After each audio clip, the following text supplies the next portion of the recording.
Good evening and welcome to the Aristocrats podcast. We're now online. So we've been watching the interview that Fiona and I did with Brian Deere on Wednesday. What a great guy. That was such an interesting discussion. Well, actually, I say discussion. He talked to us and explained it all largely. So good, though. I mean, it gave a good idea of what on earth goes on with all these things, and also how far it goes. You know, all started with lawyers in the 80s. Yeah, it's crazy. It's just yeah. So it seems to be that money seems to be the driving force behind the whole thing. Yeah. Is really. I mean, we've heard of tail chasers. This is ambulance chasers. Yeah. This is the people getting in front of the ambulance to start crashes almost. You know. Yeah, that's what it's like. Mm-hmm. Yeah. And you have to say, wait a minute, it's completely unethical, it's completely dishonest, it's fraud. Yeah. Why is he still a free man? Yeah. Yeah. Children are dying. Yeah, absolutely. Yeah. And being permanently disabled, courtesy of measles. There'll be children being left infertile because of mumps. And all because he had this pet theory that he was going to prove come hell or high water. Didn't matter that it was a load of tosh, he was going to prove it. And the thought of the procedures that he did to those children to get his samples. It's just horrifying. Yeah. Well, I mean, Cliff was sending. We were talking on Skype while it was running, and well, not talking, like typing on Skype, and he was saying that one of the things that had made him kind of go ooh was the bit when he was talking about the when they were trying to get was it colon tissue or something like that? And, a small intestine. Yeah, and they were having real trouble with it, and it's just like oof, yeah, that didn't seem like a good time there. So. The other thing that surprised me was the fact that before he'd started on this, he was writing letters demanding funding. And if he didn't get funded, this is what he was going to do to the MMR. That, that to me is just... Yeah. I don't really know what word to use in case I get sued. Well, I mean, it's I mean, it's obvious that there's still things going on with the court case, with the whole thing with now the states in Texas. So, yeah, everything's going on in Britain, but he's in Texas. Yeah. But isn't that where Wakefield's kind of fled to? Yes, but what? How on earth can Texas have jurisdiction over what a British doctor has done to British people on British soil? No idea. Well, is Andrew Wakefield now a US citizen? No. I have no idea. Okay. I don't believe so. So, I'm not sure. Yeah. Interesting. But the whole thing stinks. Yeah. I agree with you absolutely. I think it's it does kind of leave you kind of lost for words, really. It does. Yeah, it's because I'm sorry, what's the court case? Sorry, say that again. What's the thing we're referring to? Yeah. Come on, Fiona. We were just talking about the pre-recorded interview that was just broadcast. It was about a chap called Andrew Wakefield who made spurious links between vaccines and autism. Yeah, specifically the MMR vaccine. Yeah, it turned out to be kind of not true. I think you're missing. I think you should get rid of the kind of bit. Yeah. Yeah. I don't know what vaccine can cause autism. I mean, I don't know of a virus that's directly linked to autism to begin with. There isn't one. That's the thing, is that the symptoms or the illnesses that you get from vaccines are directly related to and can be shown to be related to the virus in which you're being injected with. Yeah. Well, see, his argument was the following. The measles component of the vaccine somehow managed to inveigle itself into the gut tissue and caused the gut to become leaky.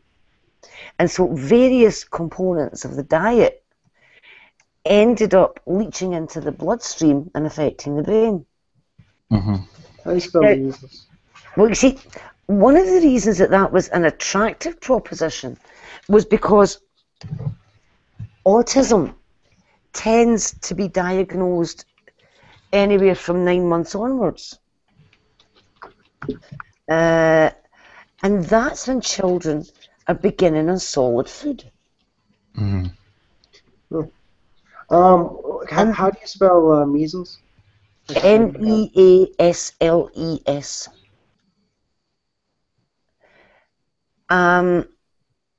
So this was his pet theory, that it was the measles component of the vaccine. And so he set about to detect the measles virus in the guts of these children. Mm-hmm. Everything came up negative for measles virus. He reported it as positive. Mm-hmm. Maybe can be proposed many causes of autism, but understanding the theory of causation of autism and the other autism. I mean, autism is probably a multifactorial thing. Mm-hmm. But the regressive autism, children who have been speaking, etc., suddenly just stop.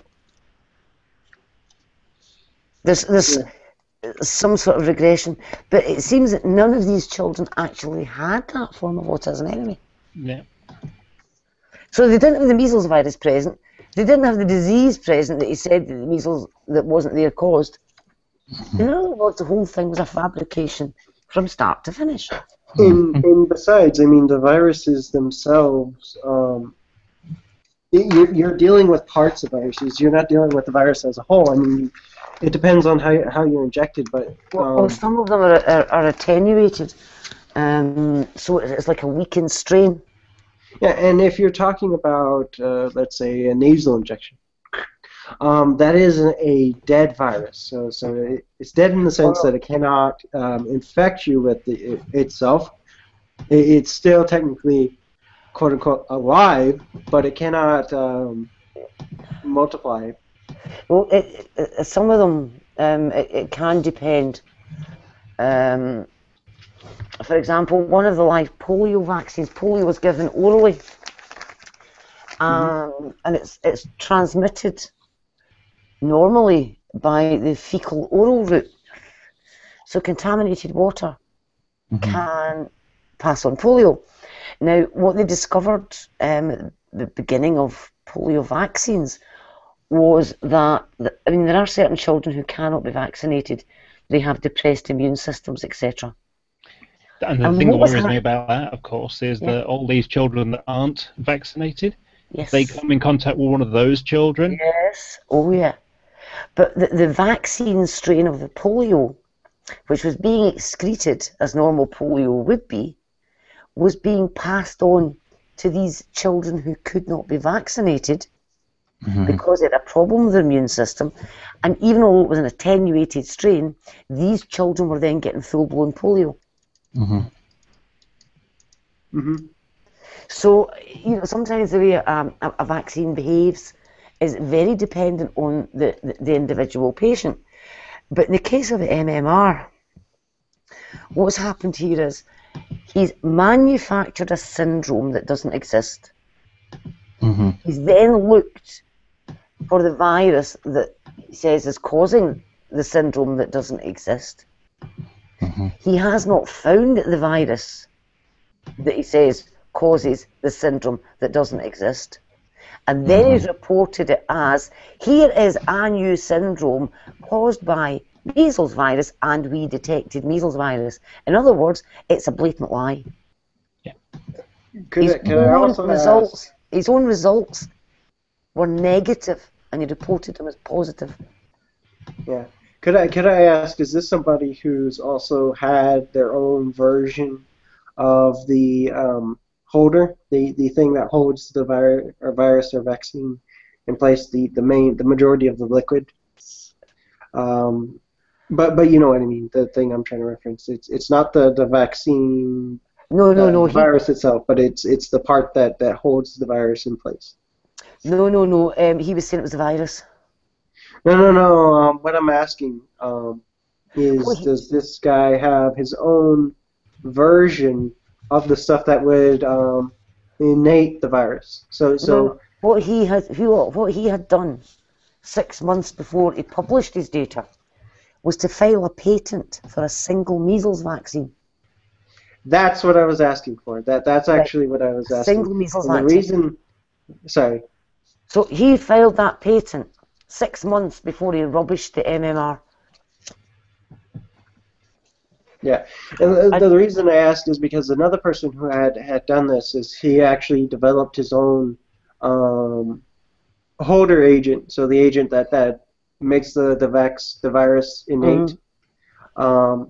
That's the liquid that's in the vaccine you get injected with, not the actual virus itself. So not the components, not the parts, but the thing that makes it inert. One of the people who had done this actually had developed a thing like that, and actually made pointed to that same material and said that was defective because he wanted the government to buy his, but they refused because it was more expensive. So that's the reason I asked, is because he's doing it for money reasons. He's doing it for trying to get his vaccine in there as opposed and then on top of that, he also filed a patent for a testing kit, which was to test autistic children for the syndrome. And in his application for it, he predicted that he would be making $43 million a year from the sales of that kit. And he said in the application that the kit was for litigation purposes. Are you sure? Was it $43 million or pounds? Dollars. Patent was filed in the States. Ah. And the number of 43, is no odds whether it's pounds or dollars. And anyway, it's a load of dosh. Yeah. And that's how you could tell when someone's influence is by money. And I know a lot of people go, well, what's his underlying influence? I go, well, a lot of people's underlying influence is money. However, in this specific case, he was actually denouncing another product because he wanted to sell his own product.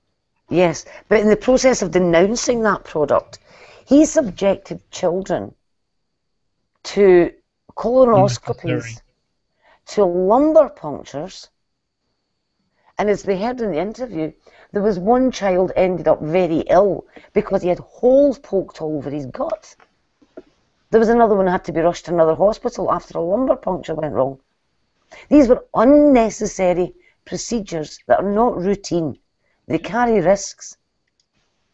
And he was doing these vulnerable children for his own ends. He was actually taking these children, giving them general anesthetics and doing this to them. I mean, this is one of the reasons he was struck off. Because it's so unethical. Yeah. And that's kind of the point of actually of him needing to be punished and thrown in jail, because there's so much wrong with that stuff, but also at the same time, if he had gotten his way and he didn't get put in jail or what have you, he basically, and everybody rejected the measles thing, he probably would have been saying, all right, my thing won't cause that problem. My thing is the fix to that problem. Well, see, and that was the silly thing about it, as pointed out in the interview, that he was claiming that it was the measles component of the MMR that was causing the problem. But he was trying to hawk his own measles single vaccine. Well, if it was the measles component that was causing it, then wouldn't his vaccine be the same? Yeah, well, he would claim that it's slightly different component of measles and say that, basically, well, my component is different than the part that caused autism in the children, so it's different, even though it's not really. That's essentially how he would do apologetics with it. So yeah. I mean, the whole thing was just wrong. It was horrendously wrong. Just like the banking system, the loans that they give out to people who could not afford it. It was terribly wrong. Yeah, and the thing is, the litigation is still continuing.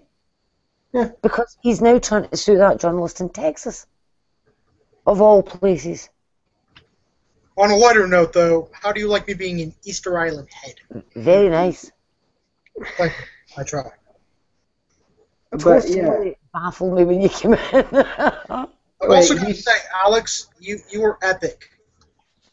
Love story between Eve and. Oh, that was Atheist Chef did that.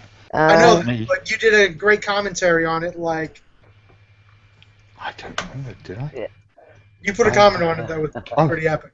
I can't remember what I said, but I shall Not have to check it mention, when you took on G-Man, man, you have more patience than I do. I mean, you basically looked like you wanted to drive a nail. You basically wanted to take a nail gun to the forehead. That's what it looked like. Yeah. Mm. I can be quite patient if I need to be. Oh, I can't. Pretty impressive, Alex. Gonna be honest. You should be a doctor. You've got so much patience. Oh. Which, by the way, when actually, and the reason I asked Fiona that question is because I wanted to see her reaction for a specific reason, to compare it to G-Man. So I'm going to start now referring to myself as a Christian atheist, and it's because I'm going to give credit where credit's due as far as my morality, how I developed as a child. I do still hold a lot of principles that I developed from the Christian faith, and I cannot just be disingenuous and say that none of that developed from there. So I'm not going to. I'm going to be honest, but I'm also an atheist, so that's another side point. But G-Man's reaction was laughter and then complete bafflement by that statement, but also he said those are contradictory in terms. I said, well, no, if you actually combine the two terms, you actually get another word, so you get another term. So if you look, and I basically defined it to him, you're still going, I'm going to say, you're being silly, you're being funny. It's like, no, I'm being very serious about this. Mm-hmm. Yeah. And I am being very serious. If you check my YouTube channel, it's actually nutted. Huh? I know, I understand exactly what you mean by it. It's something that, to be perfectly honest, I think Christians have done, and atheists have done, because we're all humans and we all tend to hold the same moral code, and for Christians to claim it as solely theirs, I don't think is right. Yeah. And that's the thing, is you don't own a patent on morality. Yeah, exactly. It is public, available. The idea and the concept is completely public domain. Nobody owns the rights to morality. Yeah. Right. And that's what I think a lot of people miss. Yeah. Mm-hmm. But yeah, there's several reasons why I decided to do that. I personally would argue that if you're using the Bible as a pure sense of morality, that everything you do is defined by that.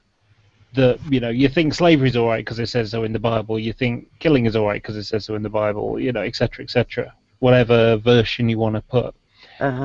If the Bible is your definition for what is right and what is wrong, then you don't have a sense of morality. You're just following orders. Yeah. I think morality is something that goes on up here. Mm-hmm. It is. Absolutely. And another thing I explained to the person who was an atheist and basically confronted me on it. It's like, no, you're not a Christian. You're not a Christian. It's like, hold on a second. I combined the two terms. You have to understand what that means. Mm-hmm. And the other thing is, I said that you will not label me. You will not tell me what I can and cannot label myself. I will label myself however I see fit. Yeah. And of course, he after he calmed down, he understood what I mean by it. But I say that no, I don't claim that his teachings are the only ones we can go by, or his Jesus' teachings are the only sense of morality, or that's the sole basis, because a book is finite, and any finite book is not a complete story make of reality.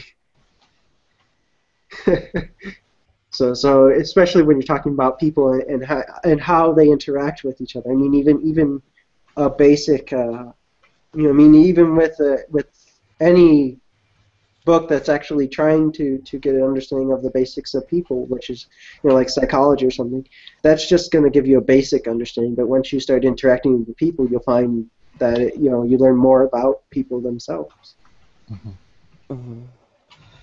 Right. I'm going to bow out, guys, because I'm absolutely wiped out. So I know that makes you It's sound already like gone a- early. Take care, my friend. I always do.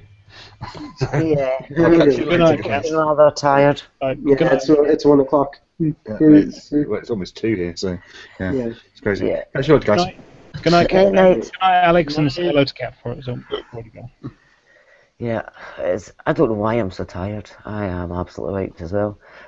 You feel like a car, tired and exhausted. Yeah, exactly. Exactly. Yeah. I'm gonna not right now, but later. Once G-Man messages me. But G-Man was doing some videos about how you shouldn't condemn people to hell.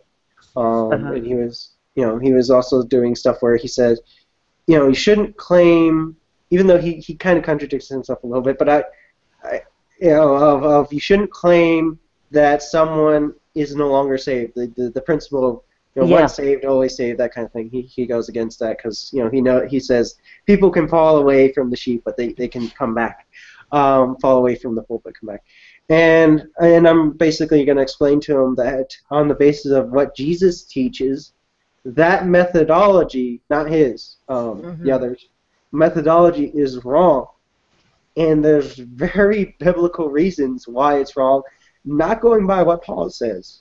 I'm going to explain to him basically the Calvinist position that Matthew 4:19 has presented relies really heavily on Paul and what Paul teaches and what Peter and the other people teach. They reference, I've only heard 2 verses from Matthew 4:19 referencing what Jesus taught, but more using that to defend what Paul is teaching and what Paul says. And I go, well, then they're not actually, in my mind, this is just me figuring this stuff out, so feel free to correct me. Well, in my mind, if you're defending or trying to reaffirm Paul's position, then you're reaffirming, then you're not really, in my mind, a Christian because you're defending Paul. You're more of a Paulinist. Which means you have more value to what Paul's saying versus what Jesus is saying. So I'm not. It's essentially saying, not saying you're not a true Christian or anything like that. It's just saying that you're more favorited towards Paul and what he says. But if anything else, and based on your beliefs, you should value Jesus more than Paul. And I've heard one Calvinist tell me that they're equal. I go, no, they're not. That's impossible. You're talking about God or the Son of the Father versus a prophet. Yeah. There's no equivocation here. There's no way you could make it. I mean, the other thing is that I have actually heard some say, well, Jesus said, and then they quote something from one of Paul's letters. And you say, Jesus didn't say that. That was Paul. But he was speaking for Jesus. I go, you can't do that. You can't say this is what Jesus said and then quote Paul. Yeah. But the other thing I find very amusing about this, and it's so ironic, is that when they come out with that argument, oh, well, they were never a Christian in the first place, or whatever, all they're doing is using the no true Scotsman fallacy. But what's worse about G-Man is an expert on that. Yeah. But what's worse about... Oh, sorry. No, if you want to go ahead. But Fiona, one objection I've heard to raising that is, well, the Bible gives a criteria as to what a true Christian, or what a Christian really is, so therefore it's not a no true Scotsman fallacy. And may I counter that? Okay. At a specific point. It actually references the quote of Jesus that they try to reference to back up what Paul says. The verse that they quote is a parable by Jesus when they refer to this party or wedding or having. Many will be called, but not all will be chosen, or people will be rejected. Many are called, few are chosen. Yeah. The thing about that is you have to also keep in mind who's actually rejecting that person, or who's actually throwing that person out of the party.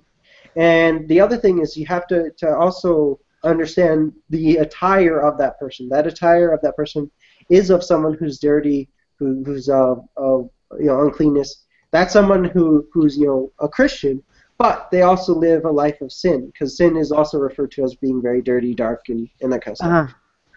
That's why he's thrown into the darkness and with many gnashing of teeth and what have you. The other thing is that only God makes that determination, because in symbolism he's actually the king. That's who Jesus is referring to when he talks about the Lord, or the person who picked the people and pulled the person out. He's referring to God. So by them trying to proclaim that they know whether or not someone is a true Christian or not, or whether or not someone is saved or not, is claiming knowledge that only one character has ever been referred to of having this knowledge, and that would be God. That's claiming knowledge of God. And if you claim knowledge of God, you are claiming you have the capabilities of God, therefore you are claiming you are a God. Yeah. Which is blasphemy. So that's what that runs into. Yeah. I mean, that's something that I always say, that, who is anybody to judge me? Because the only judge that matters is God. And Jesus. Because of Revelations. But Jesus and God are one and the same. Yeah. But I'm talking about, because of Revelations, Jesus is the one who will judge you on Revelations, which is what... This is the thing. There's no way that G-Man is my God. He has no right to judge me. Yeah. Just because he calls himself G-Man, he's only got one of the 3 letters there. But that doesn't make him a third of a god. Yeah. Now G-Man also... just want to say, G-Man says that other Christians... He said this in one of his beginning of his hangout, that you should not say that Eve is not a Christian, or that she is not saved, because she could become a Christian again, and that would make you a liar if she had, 5 years from now or what have you. That would make you a liar. so that's what I find funny about that. Yeah. I was listening to him earlier on, because I got into him in the comments about the Roman Catholic Church, because I am absolutely sick to death of this nonsense from him. So I even put in the text of the creed. I think the thing... I've asked him which bit he disagrees with. Yeah. The bit I find most annoying about him with this Eve and... I've forgotten the name now. Galaxy Dreams. Yeah. It's like, does he think he owns them somehow? That he's got a right to whether they are who they decide they are? It was when he said, "You've stolen something from me." Yeah, it's like, what... Well, let me... What does he think he owns? Okay, let me put it this way. In his weird mind, and that's the thing, is he's saying, don't say that Galaxy Dreams is not a true Christian, and because that's who I meant to say he was referencing to. He was referencing Galaxy Dreams. The thing is if you listen to his statement before, he says that so they took away his sister in Christ. Mm-hmm. So his viewpoint is that it's my family member that you've taken away. No, but he actually said, you've taken something from me. That's who you've taken from me. Yeah. You've taken my And- family member. That's his logic. Yeah, but the point is that the more important thing should be if he feels that way. What he should be more worried about then is that they took her from God. Yeah. Not him. He should be more worried about her eternal soul rather than himself. When he put in again, that he's ranting self-absorbed. video, it was me. Yeah. Well, I mean, again, he's self-absorbed a little bit, so. But the thing is, what he said about Galaxy Dreams tonight was good. I must admit, I did like that. I thought that was good. And I think it's because it's somebody that he knows that this has happened to, and it's made him think. And this is why he hasn't gone down the same route as the Bible thumping wingnut. Yeah, that's why he's also questioning it on it. That's also why he's questioning it on it. He's actually trying to understand why you shouldn't do this thing. And there's very good biblical references that I actually want to give him to back up the position that you actually cannot claim someone who claims of themselves is a Christian is not a true Christian or anything like that. Because it is making proclamations that you have knowledge of God. And that's essentially how Adam and Eve got cast out of the Garden of Eden. They got cast out because they obtained the knowledge of God, which is good and evil. Yeah. But remember, G-Man argues that they knew of good and evil before they ate of the fruit of the tree of the knowledge of good and evil. Well, he has admitted he was wrong. So that's a step. I think G-Man's problem when it comes to something like that is that his head is so busy trying to prove you wrong that his mouth starts working before his brain can stop it. It's a pride thing. Yeah. Yeah, and that, I mean... I think that's G-Man's biggest problem is ego. Yeah, without a doubt. That's the other thing I wanted to talk to him about was basically explain to him that you follow what Jesus teaches. Don't repay evil with evil. Mm-hmm. Which is the thing that just because you see someone cursing or stuff like that doesn't mean you should do an action equivalent to that in your mind, which is like say you were going to dock drop JD. Yeah. Because that's giving JD what he wants. He wants you to act like a fool, so he can basically point to religious people and go, see, that's why religion is bad. That's why religion is horrible or what have you. But you see, that's the problem though, because when that sort of thing happens, JD has a point. Yeah, and he does. He has a very good point. And that's what I want to show to G-Man. It's like you're giving JD what he wants. You're giving an anti-theist what he wants by destroying your own standpoint by destroying your own religion. You're showing that's the reason why we shouldn't trust your religion. Mm-hmm. And that's the reason why we shouldn't trust your belief system, because you're showing that it is not worthy of trust. Yes. I think that's the problem, because when you see someone rant against what should be their fellow brothers and sisters in Christ, ranting against them, telling them how wrong they are going to burn in hell and all the rest of it, disrespecting them, talking over them, shouting at them, and hollering in the background and laughing and slapping his hands and all the rest of it.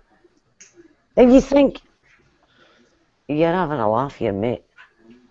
This is the religion of gentleness and love. Yeah. Again, it's all ego. It's all about G-Man. Yeah. I think another thing is he gets very passionate about it. Obviously, this is something he deeply cares for. So when he sees someone else either lose the faith or just doesn't seem what he thinks is with his faith, he finds it as an attack. Yes, but And he he gets takes it very as a defensive. personal attack. This is the problem. Tonight he was talking about if somebody disrespected your wife in the street, wouldn't you defend your wife? And he was talking about why he defends God. But what he's failed to realise is that His wife is not all powerful, omnipotent God. So Yeah. God does. His wife might need defending, but God doesn't. Good God, if God wants to smote somebody, he's gonna go smote somebody. Yeah. It reminds me of what this one comedian said. If you get a feeling that God talks to you and that God needs you to kill someone, just sit down until that feeling goes away. God has the keys to the lightning bolt, the plague, and the destruction of the universe cabinet. He doesn't need you, you insignificant little peon. And this is the thing, because if God was so bothered by slight differences in doctrine and all the rest of it, we wouldn't be able to move for lightning bolts. Think about it. Yeah, and you don't even need to worry about lightning bolts. God could just grab your heart and go. Yeah, but could you imagine what it would be like if God threw a wee lightning bolt down every time somebody said something that wasn't quite right? Yeah. Do you know what I actually find quite funny? Earlier on today, while I was doing a few things, there was a bright lightning flash from out my side window. The lightning hit the church out the window. Yeah. That's quite an irony, maybe really. God is listening. That's funny. I just find it. I find this fire and brimstone preaching a complete turn off. Yeah. Because if you want to bring people to Christ, telling them how awful they are and criticising them and telling them that everything is wrong and that they have no morals, all that does is get their hackles up. Yeah. Because it's insulting. Yeah.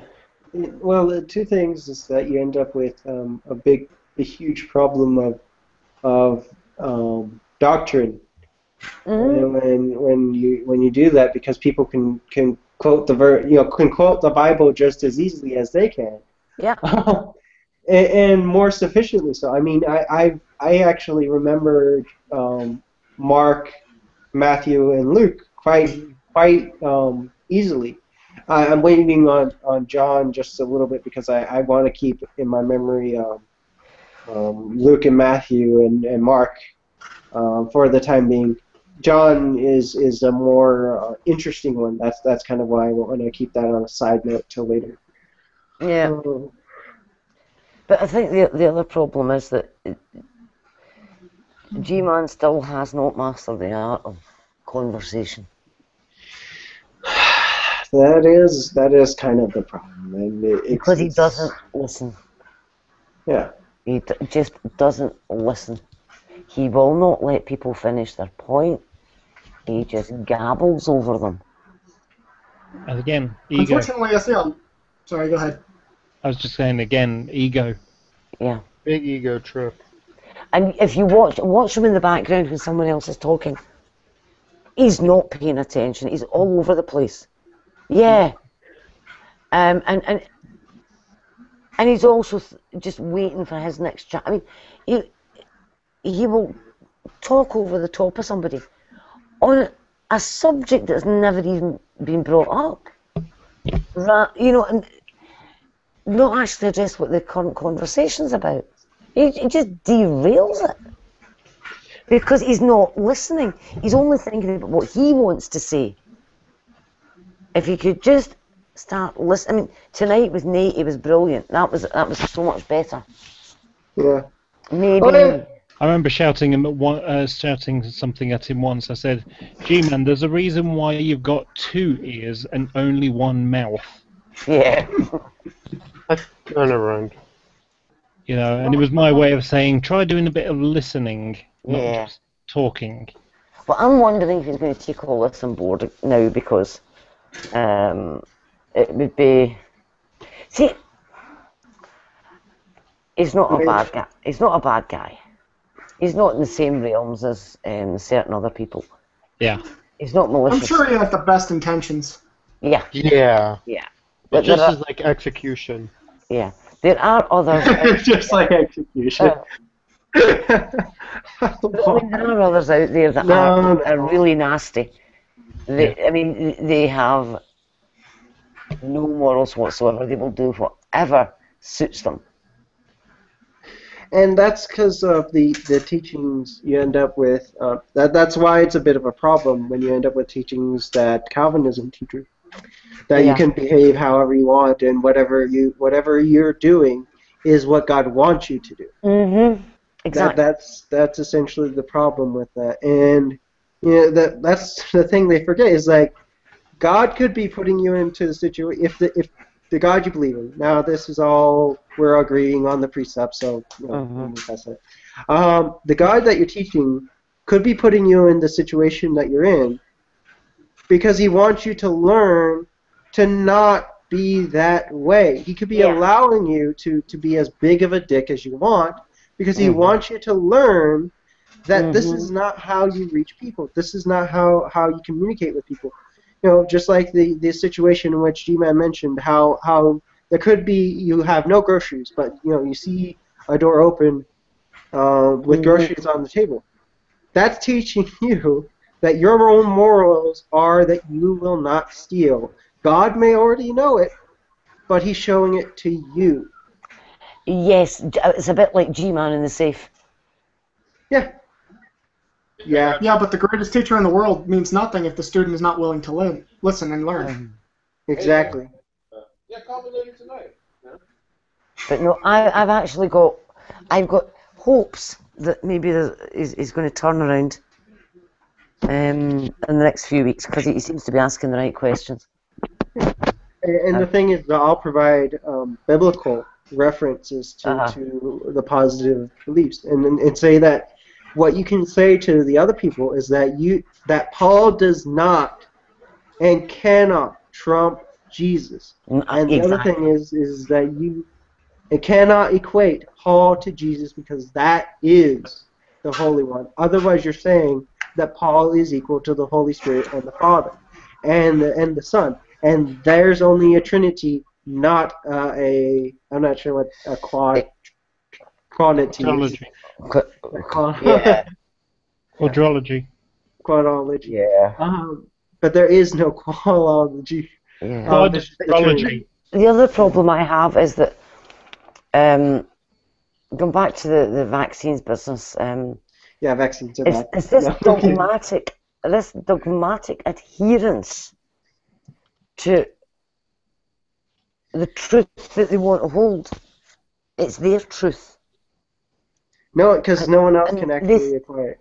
They think that they've got more truthiness than anybody else, and therefore they're not going to hear the evidence. Now, I mean, I'm hoping that our broadcast earlier on this evening has cast enough light into the innards of that entire saga that people are now going to say, whoa, wait a minute, I didn't know that bit, I didn't know this bit, and actually see this isn't valid arguments about a vaccine. This is about somebody who dishonestly told loads of porkies to make money, and there are people who are buying into this story because they don't know the background. And I'm hoping that we've given enough background tonight. Yeah. If it changes one person's mind about vaccination, then we've succeeded. Yeah. Or if it makes one person think. Yeah. Because that can actually, when you're talking about people and you're talking about somebody thinking and actually changing their mind, the thing is that it won't actually be one person. It'll actually be several people who have about the same mindset, not exactly the same mindset, but relatively close, who also will change their mind. One person who I know won't is Lyrical Orion. She's anti not just vaccines but medicine altogether. She says medicine is bad, and the reasoning behind that is because it's a money-making business.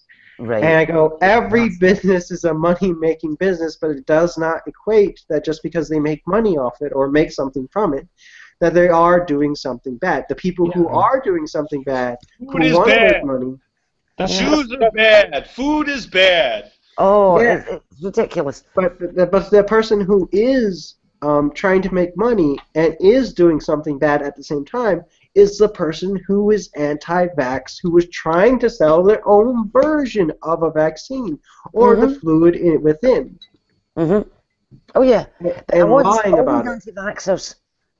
Let's see them refuse rabies shots when they get bitten by a rabid animal. What, like a bat? Yeah. Let's see them do that. You can bet your bottom dollar they will not refuse it. Or a tetanus shot if they step on a rusty nail. Exactly. This is the thing. That's a great idea. Sorry?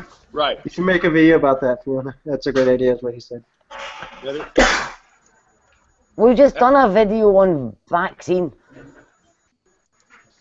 But that's the thing. While they are not in need of the medical treatment, they will say all sorts of things about it and why it is so bad. And as soon as they get ill, what are they going to do? They're going to run off to the doctor for antibiotics or whatever. Most will. The ones that worry me most are the kind of crazy ones who think praying will make you better. Yeah. Do you know, there's this, it was a joke I heard years ago.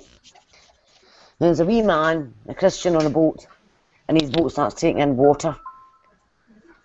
And he's sinking, and he's up to his knees in water. And another wee boat comes by and says, "You want, I'll tow you into the harbour." And the guy says, No, there's no need for that. I'm a Christian. God is on my side. God will save me. And a little while later, the lifeboat comes along and says, "Come on, get onto our boat. You're up to your waist in water here, and we'll take you to shore and keep you safe." No, you don't have to. Because I'm a Christian, I've got God on my side, and God will save me.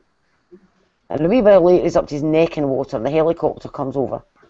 And they lower a winch down, and he refuses. He says, No, I'm a Christian.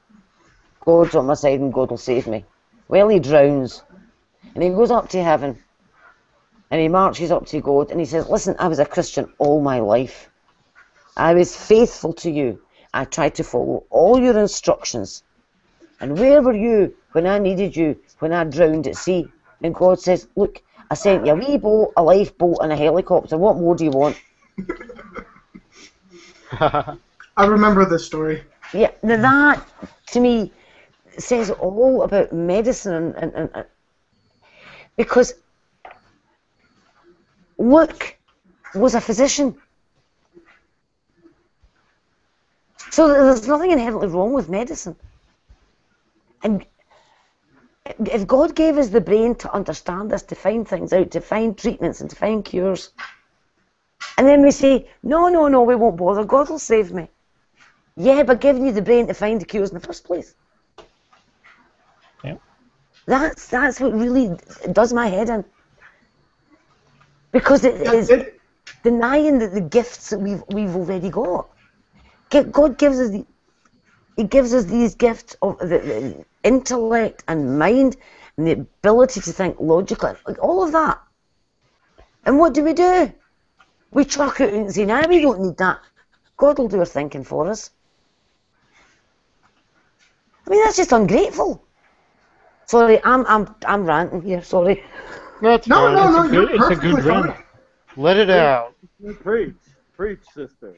Well, one of the things that I remember, I know this is from Futurama, but one of the phrases that I remember is, and this is true, if you do things right, it'll appear as if you've done nothing at all. If you do too much, people will learn to depend on you too much. Mm-hmm. If you do nothing at all, people will try to work things out on themselves and end up messing it up. Mm-hmm. But if you do it just right, you'll make it appear as if you've done nothing at all. Yeah, and see that's the thing. Like, if you're going to reject everything that science and medicine have brought you, on the basis that, well, no, because God will see to it. I mean, I've actually heard somebody saying that using any medicines is interfering with God's will. But they don't know the will of God. And that's the other thing is it could be God's will for you to have medicine. So by not taking it is against God's will. So you could be doing one or the other. It's all confusing to me. Given everything that we have, we shouldn't just sit in our hands and do absolutely nothing and expect God to spoon feed us through life. Yeah. Well, yeah. Well, when I believed, one of the things that happened is that I ended up praying for certain things to happen that never happened. Once I actually started getting involved, that's when stuff occurred. But yeah, it's one of those things. Well, if I had, while believing, if I had done nothing, it was as if I was expecting God to go out and grab what I was asking for and bring it to my door. Yeah. But that's the realization that I had at the time, which is I actually have to go out and do something. Otherwise, I'm not going to get it because I can't just depend too much. Otherwise, it's gonna. I'm not gonna learn how to be independent, as it were. Yeah. It strikes me as like instead of going your weekly grocery shopping, just sitting at home and praying for it to be delivered. Exactly. When I was a theist, I was taught to meet God halfway. Yeah. Exactly. And that's the thing. And plus, if God was doing all that, where would any free will be? And if God was doing that, then nobody would be a non-believer because he would alter that as well. Well, you'd also have where you end up with a lot of lazy people depending way too much on DT, and then he becomes a private delivery service. Mm-hmm. And it's like, what kind of a being are you would want to do that? But that's why I get so annoyed when people use religion as a reason for being anti-vaccine. But also this anti-vaccine business is held as dogmatically as some of the religious dogmas. Well, like Lyrical Orion, she's religious, but I have no idea what the hell she is. I really don't. We've asked, and she's like, it is this and that, not that. It's this and that, and she's using terms that are mutually exclusive and contradictory if you actually put them together.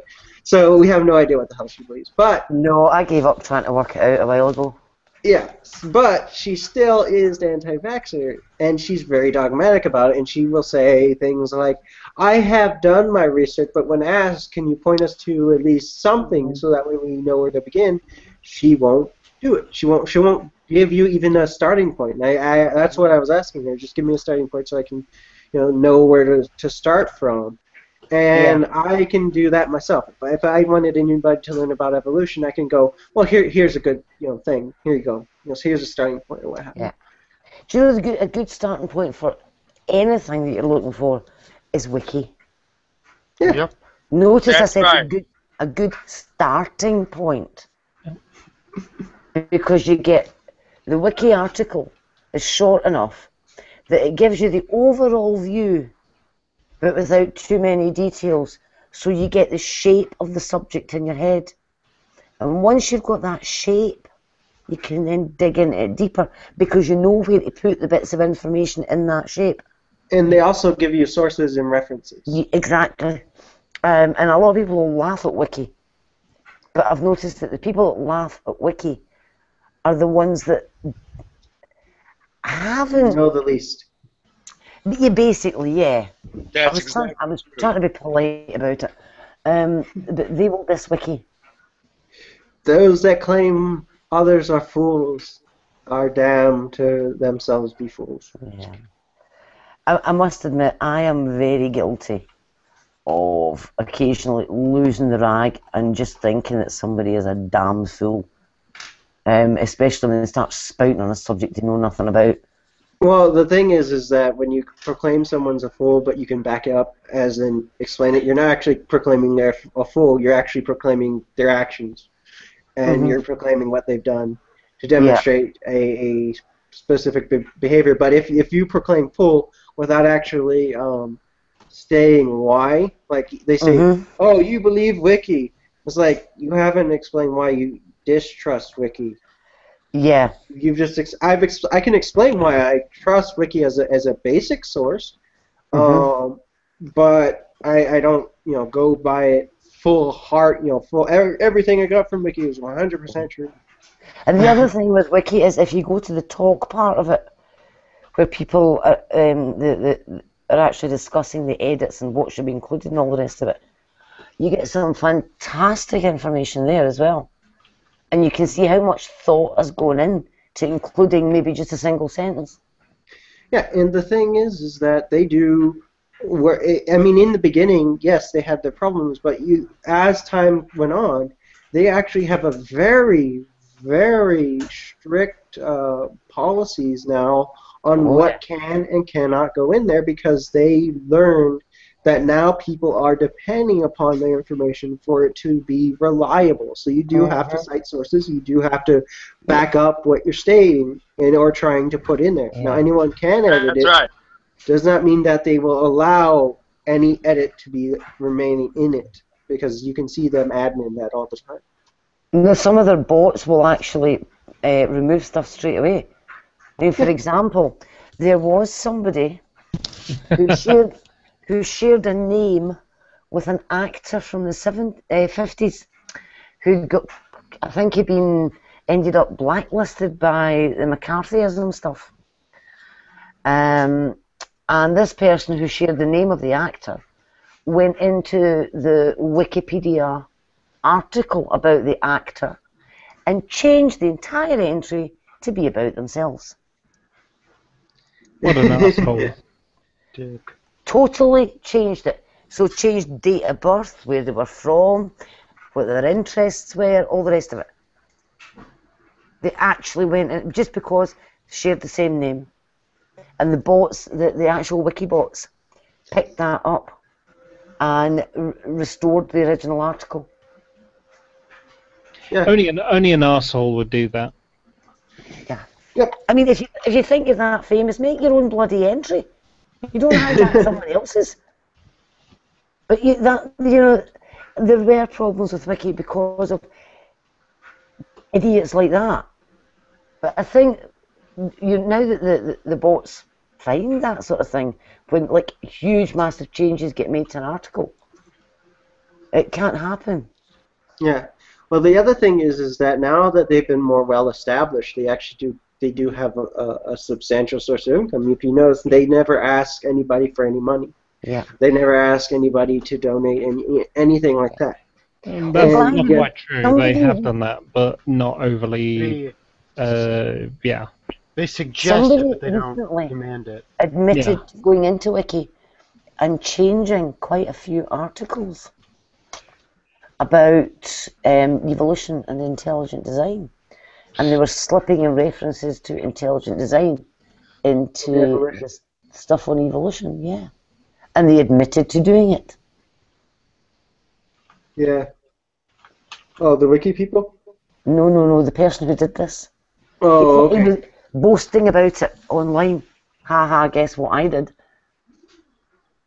Yeah, and by the time everyone went to go check it, it had already changed. Yeah, I'm not sure because I didn't even bother going to check it. Yeah. I just flagged it up.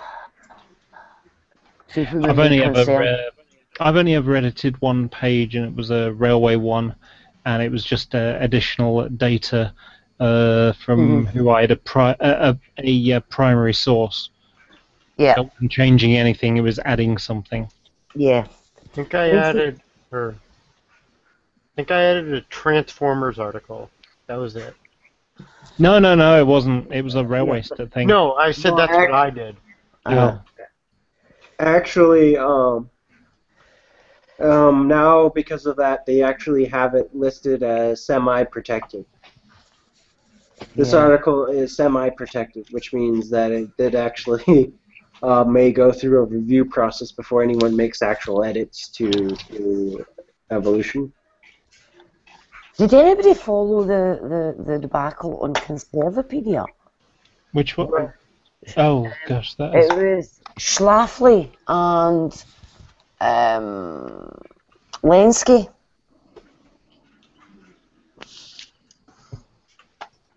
I don't know this at all. Right, what had happened was, remember Richard Lenski's paper came out, and it was about an E. coli that could not metabolize citrate had evolved in his laboratory to metabolize citrate. Oh, yeah. Yep, But, it's an experiment that's been running for 20 odd years. Yeah. Right. Well, Schlafly wrote to him quite a rude letter, and he was basically demanding everything, raw data, notebooks from the labs, all the E. coli cultures, you name it, he was demanding it. And he also wrote to the editors of the journal saying that Lenski was refusing to release all his material for proper review.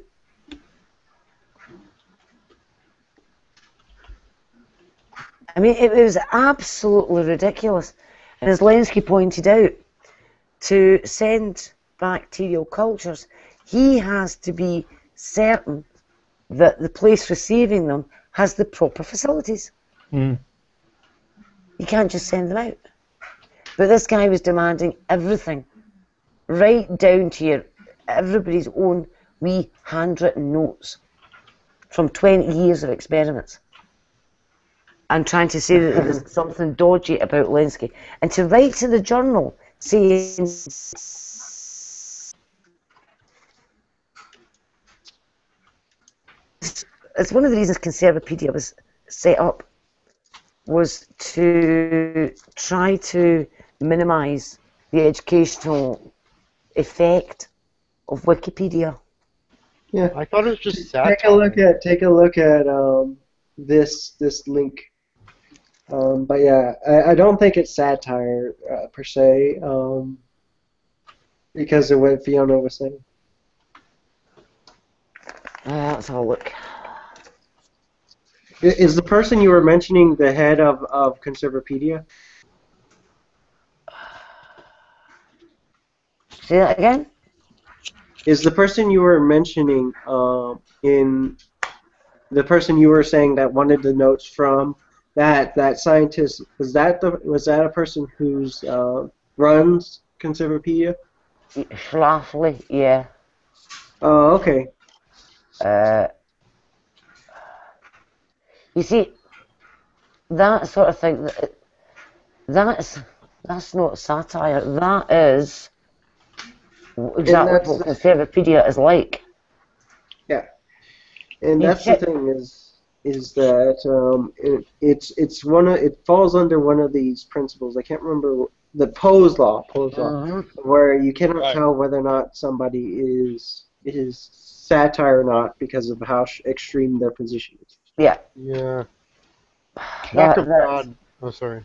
I'm just going to see if I can find the Schlafly stuff with Lenski, because that was very funny. Wikipedia is a political, left-leaning, online-based encyclopedia, a project owned by the non-profit Wikipedia Foundation, financially supported by a $20 million annual online fundraising drive, and as well as other grants. Wikipedia is written and edited by an ad hoc assemblage of mostly anonymous persons who are mostly, according to register UK teenagers, unemployed persons. Increasingly, Wikipedia is edited by paid PR agents on the benefit of their clients. And Wikipedia editors, unlike the counterpart Conservapedia, are overwhelmingly liberal young males, a demographic associated with self-centered belief systems and behaviors. Oh, you Talk motherfucker. about ad hom. Yeah. 100% ad hom attack. There's also this. Wikipedia founder was founded by atheist liberal objectivist. What? Objectivist Jim Wales, an atheist philosopher, professor, libertarian objectivism. The website was born out of expert writing project Nupedia as a way to collaborate on articles. Nevertheless, Wikipedia overlooks Nupedia and overtook Nupedia and became an independent project hosted by Wikipedia Foundation, which also hosts related websites including Wikipedia, Wiki Quotes, Wiki Books, Wiki News. An irony of internet history is that Jim Wales, despite being an atheist, refers to himself as Wikipedia's spiritual leader. Oh, wow, yes. Yeah. Never allowed to use that word. I know. Oh, I've just put a link into the chat bar to the Rational Wiki article on the Schlafly landscape here. And the reason I've used that link is I know some people will say, oh, Rational Wiki, it's biased. But what it does have is a copy of all the correspondence that went between them. So you can just read the correspondence. Don't bother reading any opinions, just read the correspondence and form your own opinion. And the whole thing was an absolute hoot. These attempts to discredit Lenski's experiment, it was just shocking. And the thing is you don't actually need you don't need all of the stuff. You don't need all the data. You just need their thesis. Because with their thesis, you could actually do the experiment yourself, or you should be able to do the experiment yourself and replicate them. Even though it took 20 years, if you're sufficiently willing to discredit someone else, 20 years is really nothing in your career because you could be working on other stuff at the same time. Yeah. You don't have to work on this sole project all by yourself. For however long the project takes you. This was not the only thing I'm sure that was on his attention as far as goes. But yeah, essentially, if you really wanted to disprove his results, just get his thesis and his experiment notes, and that's all you really need, because you should be able to replicate the experiment and get the exact same results if the processes were followed to the letter. Yeah. I'm going to have to go to bed, guys. I can't even concentrate here. Good night. I'm losing the plot altogether. Good night, Total Hottie. Good night, Fiona. Listen, play nice. Good night, Fiona. Be good. Oh, come on. No There's no guarantees. fun in that. No guarantees. We'll try. Okay. We'll try until someone pisses us off. Okay. Next time. There's something called G-Man. Oh, No. I'm out. Bye, Fiona. Peace. Bye-bye. That was complete. Well, I had some problems getting on Wikipedia. I have a homepage, some geometric calculator, and I was rejected time after time. They called it a commercial page, and then they called it a non-commercial page, and it was rejected.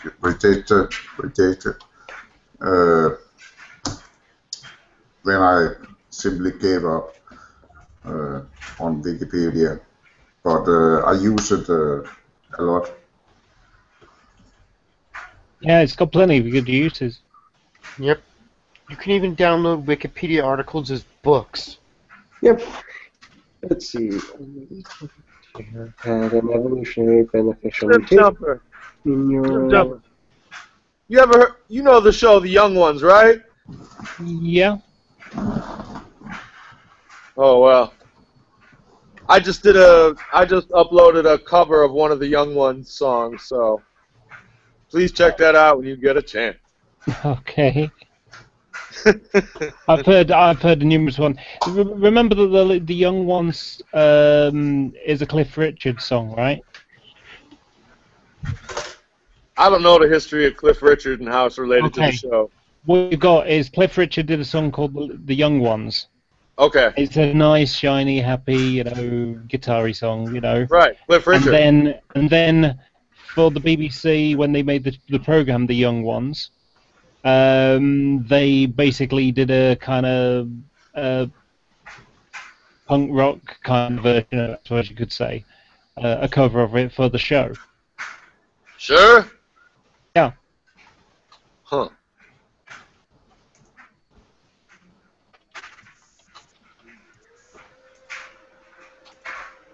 So there you go.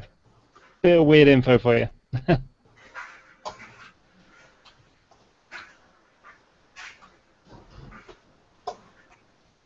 So who's got the laundry going in the background?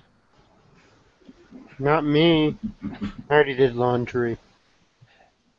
It just sounds a bit like laundry. Yeah. Oh. That's me. I'll close It the is door. laundry then.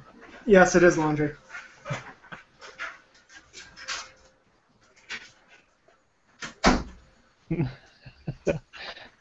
I honestly didn't think anyone could hear it. It was in the other room.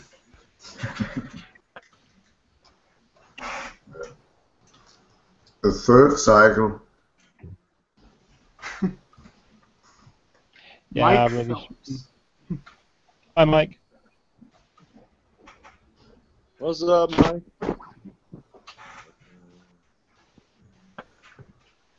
Why does that thing scare me? I've come to devour your soul. That's why. Or I won't devour your soul if you give me a subscription on YouTube. Well, you're on your own for that one. You're not going to subscribe? I don't know. I've never seen your videos. You can go see my videos now. Oh! You know what? I've actually been looking for your channel. You have? Yeah, I heard you in some other hangouts, and I wanted to add you. Thank you. If I recall, you were in a hangout just the other day, and you were complaining that your hobby store didn't have Warhammer 40k. That sucks. I used to play Warhammer. Yes. Ah, okay. Because, quite recently I got into it, so... Yeah, don't even get started. I am really happy Was about that Soul this. Grinder? No, that actually was... This is a Wolf Lord for a Space Wolf, and that just went flying across the room. Yeah. I just want to let you know, the founder, the guy that was referenced in the Wikipedia article, has his own wiki. He has his own Wikipedia page. So that's really funny. One? Huh? Of course, he deserves one too. Everybody's got one. He should too. No, it's just funny the fact that he really despises Wikipedia now, but he's on Wiki, so that's what I find funny.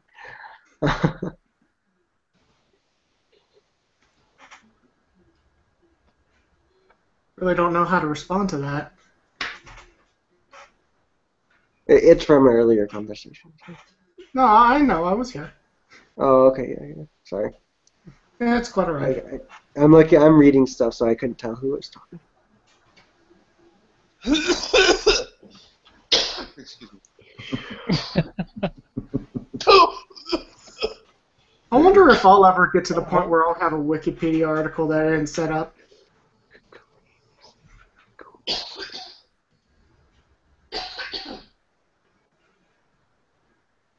And now the conversation is dead. Wrong. Yeah, I was just saying wrong hole. Oh yeah, Cliff. That's the other thing I wanted to ask you for. Yeah. I hope you do a bike tour of the best of Manchester. That'd be cool. Or even where you live, man. maybe you've done it before, but like, a visitor thing. Because Yeah. that city center was just really beautiful. That's what, more than anything else, that's what started. The tram going by and this whole big group of diverse people. It was just great to look at. Yeah, it's one of the things I love about Manchester. We've got a good, diverse population. Is it always that noisy on that? I saw the Jason Burns video. Not always. Sometimes, but not always. Totally noisy. It was a bit noisy that day. Yeah, I mean, sometimes they're there, sometimes they're not. The guys on the drums, sort of probably there once or twice a week, I suppose. It was the first good day of recent weeks because we've had a lot of rain. So yeah, it can become a bit awkward when you got those kinds of days where a lot of people doing their own thing, and when you're trying to do yours, you can barely get heard. It was just, there was a lot of music. The other thing I realized, that the other object lesson for Jason Burns is that I thought, that guy in plaid, I don't know what your feelings were, but if you are not strictly careful with what you say, whether it's live or on the internet, some shit's going to happen. And you can say, well, Cliff wasn't exactly perfect with that guy and excited him, maybe, or incited him. I don't think that's the case. But even if that is the case, it's a perfect lesson for Jason Burns. You don't... Yeah. You know what I'm saying. What's your opinion, Cliff Jumper? You tell me. Well, I actually have to make a new video, and I've been sort of working on it. Not working on the video, but working on what I'm going to say. Right. And, I think I could have done better. The reason I went to there was valid. The things that I was trying to say were valid. The way, maybe I shouldn't have been on him quite so long. Maybe I shouldn't have been talking to the public. Maybe I should just kept it to him. But because he was ignoring me, it was good to allow anybody watching to understand what I was trying to do. Unfortunately, lowest common denominator came in, so Does this actually, when it comes to how you address the public, that's fine, because he's addressing the public too. So it's fine for you to speak of him, because you can actually reference it to videos on YouTube, and you can reference, you can basically do that. Well, but the other thing is you don't. What it was is that you have the other guy understand that no matter what, you do not get angry, do not get frustrated.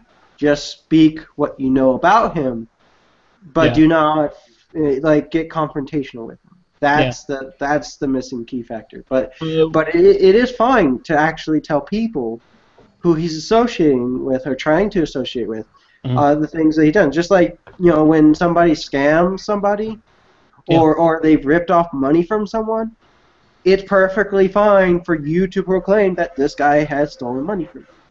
Yeah. Especially when they're trying to con more people. Yeah. Like I say, I mean, I kind of took the ball off the guy, in the check shirt. But when I realized that he was getting belligerent with him, I told him to go away. And when he was really getting belligerent with him, I put my arm in front of him. Right. Yeah. And one of the things that was misconstrued with him. One of the things, there were a couple of things that were misconstrued in that. The first one was that a number of people were saying that I'd taken YouTube into real life. Now, the thing to bear in mind for the people who who don't know about my history with Jason, is the reason why I'm here now is because I met Jason on the street. Right. I like a debate as much as anybody else, and so as a result of that, I ended up going on YouTube, and then I found him. So I met him in person a couple of 3 times. Then I found him on YouTube. Then I had interactions with him, in which back in Manchester, saying, "Look, you need to adjust your actions, adjust the way that you're being with people." And that's the thing is that us interacting with each other on YouTube. This is fucking real life. That's bullshit about how it doesn't interact with shit. No, we are interacting in real life. I am communicating with you. This isn't no hologram or simulation, even though some physicists will say that. Exactly right. 4 billion views on YouTube every day. This is as real as it gets, and that argument is a red herring. It's irrelevant. Well, you know that. And if for no other reason than Jason's words on YouTube have led to shit in real life. So he started it first. That's that. What I want to know is, will Jason Burns add the guy in plaid to his list of people that are out to get him, like Matt Delonte, Samaras, Richard Dawkins? It would not surprise the guy me. in plaid actually knows of Jason Burns, unlike those. The thing I'd love to know is when he does start going on about it, because I'm sure he will. Is it going to be sort of these 2 atheists? And it's like, well, there's no 2. There was me. That was it. I didn't go with anybody else. There was no weird conspiracy with anybody else. This was a purely independent thing. Nothing to do with anybody else but me and Jason. Nobody else was involved as such, because it was only other people that I was talking to while I was there. I've no idea who the guy in the check shirt is. Never met him before. So. Jason will be unable to accept that fact. Oh, in his mind, you two are inextricably linked in the same person. And the other thing is that if I met Thunderfoot and he was a dick to me online, I happened to meet him, I would talk to him about how he behaved to me online. Yeah. Like that bringing it in real life. Well, you were talking about the way he conducted himself online, but you're doing that to his face instead of doing it on like a hangout or something like this. And you live next to him. It's not like you really had to seek him out or find out his information, through some devious or dastardly way. No, you knew where he was. Well, the thing is, more than that. He better never be in the same room. Oh boy. He put his address on the web. I don't know if it's still there, but it was before. And I still happen to have it somewhere. And his phone number. Now, now the thing about it is, I phoned him once because, after the New Year when he went a bit crazy, he started making videos, and I phoned him up to say, look, mate, I hope you're not going to start making videos about atheism, because you know what happened before. I'd hate for you to end up in a position where you're getting upset again. So that's all that happened there. And he kind of heard it, but wasn't very happy about hearing it. Jason. Now I know where he lives. I know what his address is. Now, if I wanted to do him harm, I could just go up to his house and punch him on the nose, or whatever. I mean, to make fun of it, Jason sort of says, atheism leads to mass murder, Pol Pot and Stalinism and all that kind of stuff. If that was true, I could just go to his house and murder him on his doorstep. But, that's not what I'm about. That's not the kind of person I am. I don't do that kind of thing. Exactly. No, I would never, if I was even if I had that information and all the thing, as mad as I am, I would never hit or hurt Jason. No. First of all, because it harms my YouTube career. Second of all, because, I'm not about space and say some shit he don't want to hear, like you did. No matter how much I dislike him, I would never want to cause him any sort of physical harm. No. Well, the other thing is that we're just basically going, we're shouting at each other, going, "Nanny, nanny, boo boo, you're a poo-poo head. No, you're a poo-poo head. You're a poo-poo head." But at no point are we actually physically touching someone. Yeah. That's something that only Fiona could slightly claim. more elevated, and there are slightly more important issues at stake here. Exactly, but we're still just yelling back and forth. It was my point. But Fiona's the only one who can really go, well, somebody actually did get hurt in my life, and she's the only one that can really make claim to that somebody physically got injured because of the internet and stuff on it. And that's kind of what I try to emphasize to people. It's like, internet is real life. People have been arrested because of the internet. Huge numbers of people have been arrested because of the internet. Well, the funny thing about it is the end lines of what I'm going to say in this video I'm going to make in the next few days is in the past I tried to reason with him nicely because I care, and I still care. But this time I thought I'd try some rough love because I want him to understand how it feels to have someone making outrageous statements about you publicly. And remember that YouTube is more than public, it's worldwide. Maligning comments travel further than your voice can carry. That's right. War never changes. Forgive my presumption, Cliff. I would just like you to, although you say I could have done things better, and you'll talk about the things you could have done better. Mm-hmm. It's now. I hope it's no apology. It's not going to be an apology. Okay, it really isn't. The next time I see him, I would take the presumption that you should make that clear up front. Well, the thing about it is, a part of me, the next time I see Jason on the streets in Manchester, I will go and say hello to him. Okay. But this time I will kind of apologize, but I'm not saying sorry for the things that I said. If anything, I'm only going to say sorry because I made him feel bad, and then explain the reason why it was necessary to make him feel bad. That I was making a point that he needs to accept responsibility for his actions. That if he says crap about people, personal things about people, that he has to accept responsibility for that. That if someone, if he calls someone an arsehole and they call him an arsehole back, that's not cyberbullying. He precipitated the cyberbullying, if you want to call it that. By definition, it's not, because you're actively engaging with the participants willingly. That's why it's also not referred to as harassment.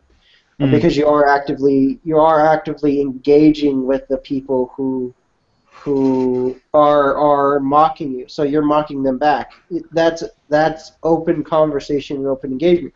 Yeah. Once you stop and once you tell them to leave you alone and you don't talk to them anymore, but they still continue, then it enters into the realm of harassment. Yeah. What Jason needs to know is that once you post something on the internet, it stays there. You can't undo something once it's been posted. And even if you remove a video from YouTube, they actually have it stored in their database for a very, very long time, about 10 years. Yeah. Yeah.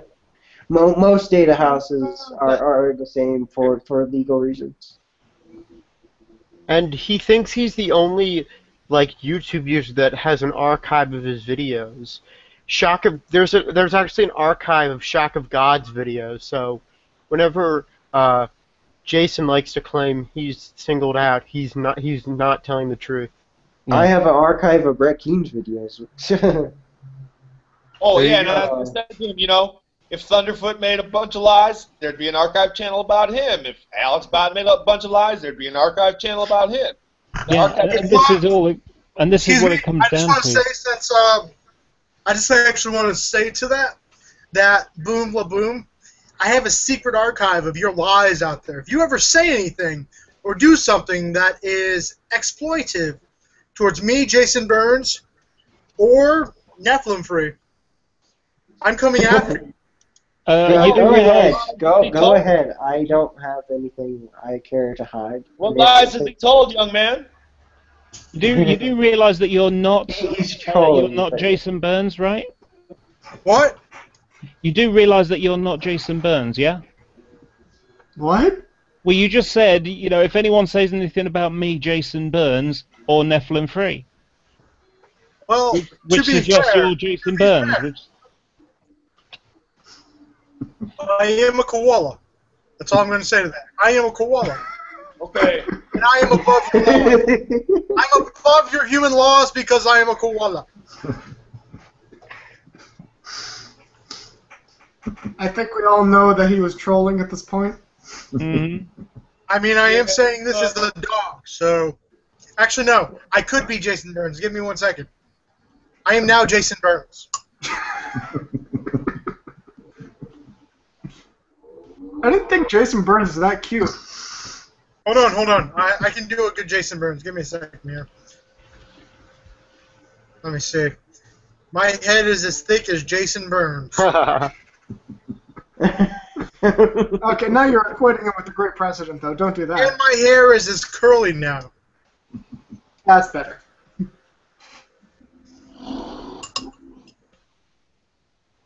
If you make fun of Bible thumping wingnut, though, I'm going to have to break my foot off. Bible thumping wingnut thinks I'm a troll. What you got against Thumper? The marble brain. Nothing, actually. I really don't. I do have a thing against him for how he treated Prudence, because he wanted to charge him to just have him in a hangout, and then Matthew 4:19 did the same thing, but he said, "I'll do it, but for 4:19." What? Wait, like say, oh, you have to pay money? Yeah, that's both of them did that to because Prudence wanted them in to hang out, to talk and do his show, whatever. Prudence I wanted people hesitate to pay? No. Huh? Prudence wanted people to pay? No. No, It not was that. those people who wanted Prudence to pay. So Prudence, they wanted money from Prudence. Oh, I see. Yeah, no. And Prudence was just asking them to be on his show. Now, I do get that Prudence can be annoying sometimes. But you could tell him no. You don't have to say, fuck you. Wait. Prudence is making people pay to be on his show? No. Other way around. Other way around. Matthew 4:19 and Bible thumping window want to get Prudence to pay them in order for them to be on his show. I'll see them in hell first. I'll see you in hell first, Wingnut. See you in hell first. My phrase for that would be, you can go do something with yourself, and it starts with an F. You can go flip himself? See you in hell first. You can't afford the gate money to hell. So you can't offer payment for the ferry through blood. no. I haven't got the money to pay the ferryman. Yeah. Well, don't pay him. You just want the other side. I think they want the money because they're trying to bribe the devil. So we can fund his podcast. Duh. Yeah. Sure. It was like 69 something for Bible thumping Lena, and then 419 for Matthew. Matthew wanted Prudence to pay 419. That's basically how we assessed that he was basically telling him to go screw himself. Maybe he was just trying to pay a parking ticket. If 419. I don't know. $4.19. Oh, I thought you said 419. No, just 419. Oh. Like $4.19. Boom. Yeah, that's just a natural. La boom. Yes. I've got a question. Bring me a theist. I don't like, what theist do you want to talk to? You want to talk to Nate? Do you want to talk to who? I have some, which I have to actually look into to see who I have under my religion circles. To be fair, you just missed one. Fiora is a theist. Yeah, Fiona is a theist. Fiona. I'm a geometric theist. I've just revealed slightly under 800 ways to calculate a pyramid, truncated pyramid. Yeah. So I must be God. Yeah. I have Joshua ben Yehuda, which I'm not sure if I'm pronouncing it right, but he's a pretty cool dude. He has interesting views, but oh, you jumped out for a little bit. Now you're back. Okay, so I have also I'll repeat the name again, Joshua ben Yehuda. I said, bring me a theist, boy. Laboom, bring me a theist. Well, in that case, no. Boy, Wait. make me bend you over. Take you over my knee. $5 first. You ain't my daddy. You ain't my daddy. I also want to ask, why hasn't J.I. Peterson, subscribed to me yet? Jason J.I. Peterson? Oh, wait, J.I. That's me. Oh, what?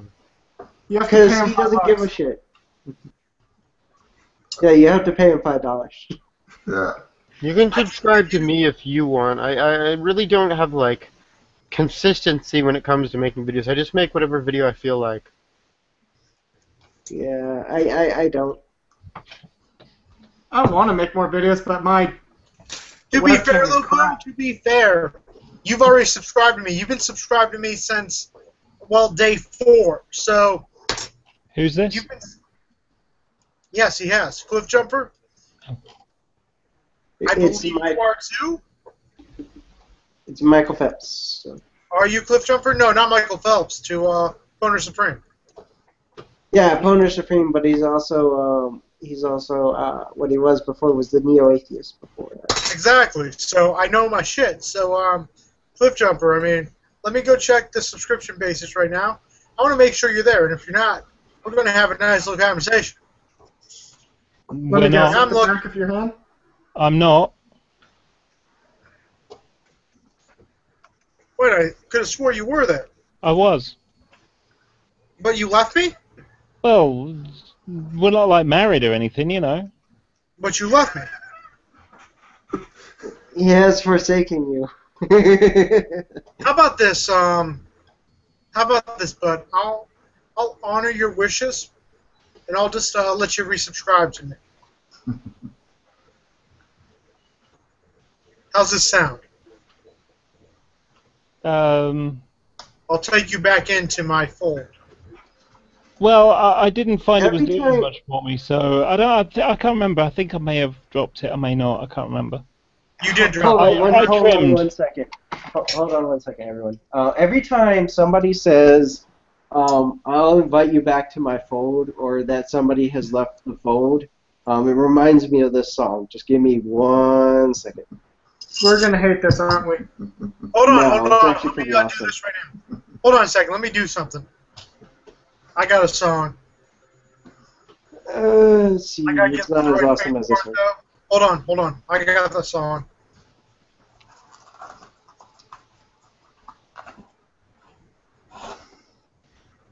No sound.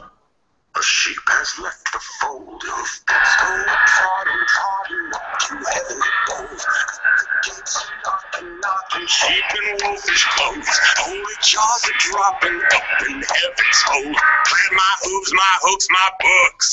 Once upon a time, heaven was a tower. How cool is this? It's Dylan Connell with bass guitar.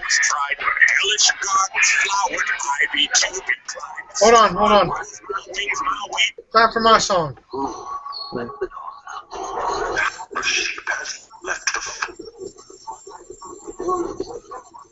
Ah, you're getting feedback from your own head, your own microphone.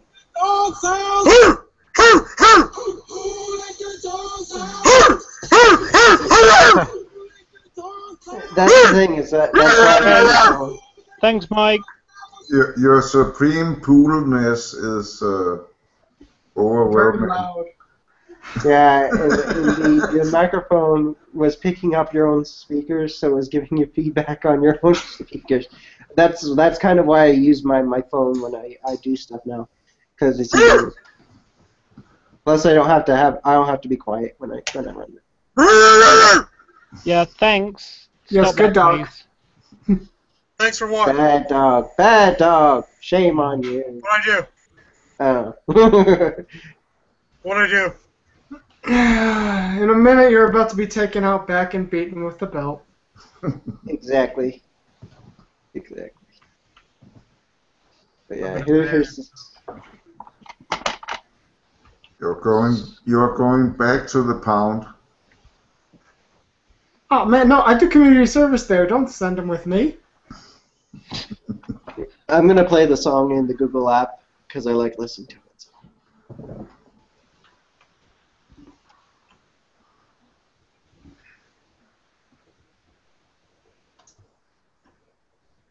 Silence. Well, I'm listening to a song, so it's silent.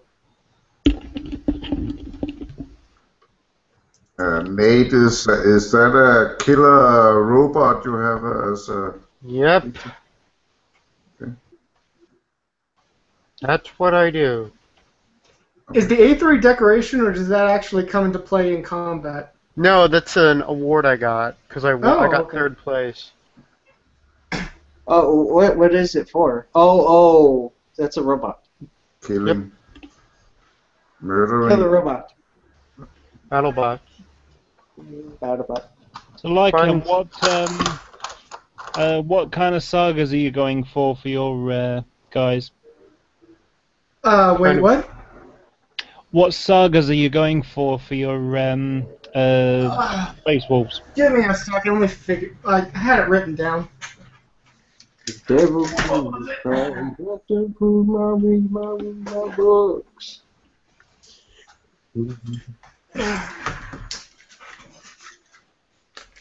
Where was the damn sagas?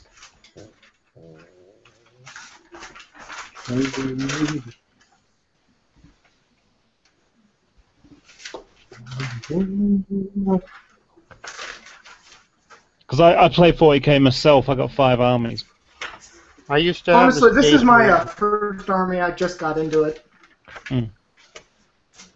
Saga of the Warrior Born. Wait, what are you talking about? Warhammer 40k. Oh, wait, really? You know there's a new version coming out already, right? Yeah. That completely sucks. Yeah. No, What makes the it whole new? the Warhammer series sucks. I don't care. This one's getting me into tabletop. Well, if you want tabletop, there's other stuff. The only problem is that my friends and I talked about it for a little bit. There's always going to be the same scenario over and over again, and no matter what, they're never going to get out of it for money reasons. They decided to basically do money, and then people complain, well, hey, why don't we get this certain things or what have you, and I want this certain thing and what have you. So they ended up appeasing way too many fans, ended up making everybody exactly the same. There's no specials with anybody. It's all pretty much a clone copy for all of them. That's why I'm making an army list of pretty much as many Freys and wolves as I can. Screw objectives. I just want to kill something. Yeah. And my friend said that he used to have the mining, the miners, some miner cards that basically, if you got to the gold mine, you basically got triple. That's Warhammer, not 40k. Yeah. Oh, yeah. I might get into that later. I kind of like the Lizardmen. But one game at a time and one army at a time. Those are really expensive, though. And the thing is that they're Can you find a cheap outrageously... hobby? Huh? Can you find a cheap hobby? Yeah. D&D. fucking cheap. I don't have to. The D&D that me and 13 Heathens and all of us play requires absolutely no equipment. It requires you buying nothing because it's all inside our heads. Actually, I didn't have to pay anything because my guy sent me a PDF for the rule books we use. Yeah. Well, Yeah, I mean, you can, but that costs. If you try to buy the rule books independently, that costs a lot of money. It's like insane. But yeah, there's some hobbies that don't cost a whole lot. I mean, even airplane models cost money, but it's justified why it's costing that money. The parts, though, the stuff that you get, I think with Warhammer, is very cheap plastic as opposed to what they had before. The parts are very, resin. yeah. It's now very cheap plastic now, or just made of very cheap, very, very cheap products. And Plastic's the same. It's just polystyrene. No, it used to be a metal resin cast. Resin. yeah, and that's the difference. Sorry, are we talking about plastic kits or the resin kits? No, we're saying he's saying that it used to just be the resin and now it's plastic. Honestly, I don't know from back then. I can't say. 40K used to be metal with some plastic parts. Then they went to white metal because European laws forbid lead. Yeah. So that became white metal, which was a version of it. Then, largely a lot of stuff has become plastic over the last 10 years. And then, the cost of metal was going up, so they've gone to resin. It's fine cast, and it uses the original molds, the rubber molds they used for the lead ones. They're reusing those with pouring resin in instead.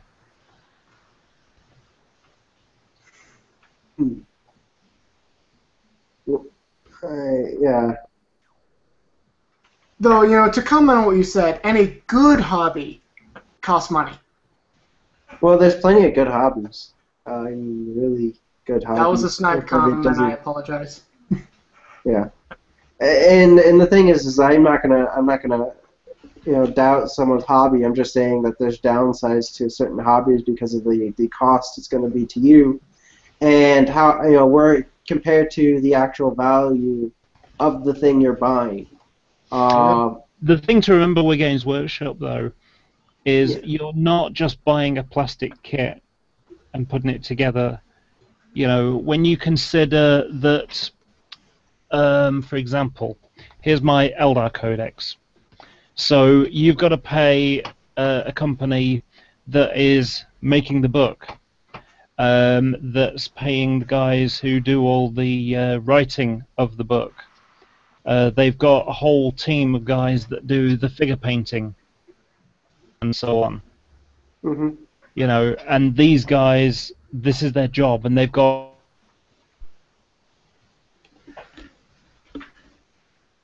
Did he cut out for anyone else? Yeah, he cut out for me too. He Yeah. just stopped talking. Oh. Yeah, he kind of cut out there, Cliff. Okay, So we get what you're saying. Yeah, but you're not just paying for the plastic; you're paying for the whole stuff. The R&D work that they did to see whether this army would work or not. Where they've done little tweaks here and there because they thought, that's too strong or that's not strong enough. Things like that. So they'll have play tested this army rulebook for probably 6 months before they release it. So like I say, you're not just paying the model. If you look at the price ranges that they use, it's somewhat based upon how much use you're going to get out of something. So, for example, they might charge you 20 quid for one guy, but you're not going to be buying 10 of them. Whereas for a squad of Space Marines, it'll cost you £20 for 10 guys. 25. So like I say, but you'll buy 5 boxes of those, not just one.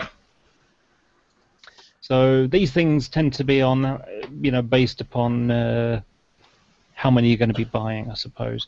There are some things about the Games Workshop stuff that really annoy me. The vehicles are awful when it comes to the detailing. You got like panel lines that are a millimeter wide. Well, they're roughly 50th scale vehicle-wise. That means that you've got a panel line that's 5 centimeters wide in real scale. That's massive, so it just doesn't look very realistic on that. And of course, the problem with it is that because they are a closed system, they don't have impetus from other modeling companies. So, for example, I also do model airplanes. So this is a Tamiya Beaufighter. Now, this is a standard scale 1/48th, but you've got Revell, Airfix, Italeri, Academy, Hasegawa, Fushimi? No, I forgot the name of them now. But yeah, like I'd say, a whole bunch of different companies, all vying for each other, against each other to say, oh, mine's better than yours, get some money out of somebody, So, like, it's all different things. I really need to clean this thing. I assembled the cheer pits once, and then my mother felt that it had to be dusted with a cloth, so no cannons left. Yeah. I mean, that is the problem. Do you guys like Mustangs? The horses, the car, or the plane? The plane.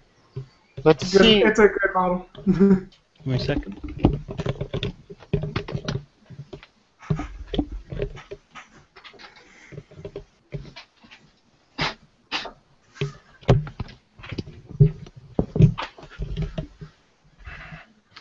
Yeah, that's one of my Mustangs.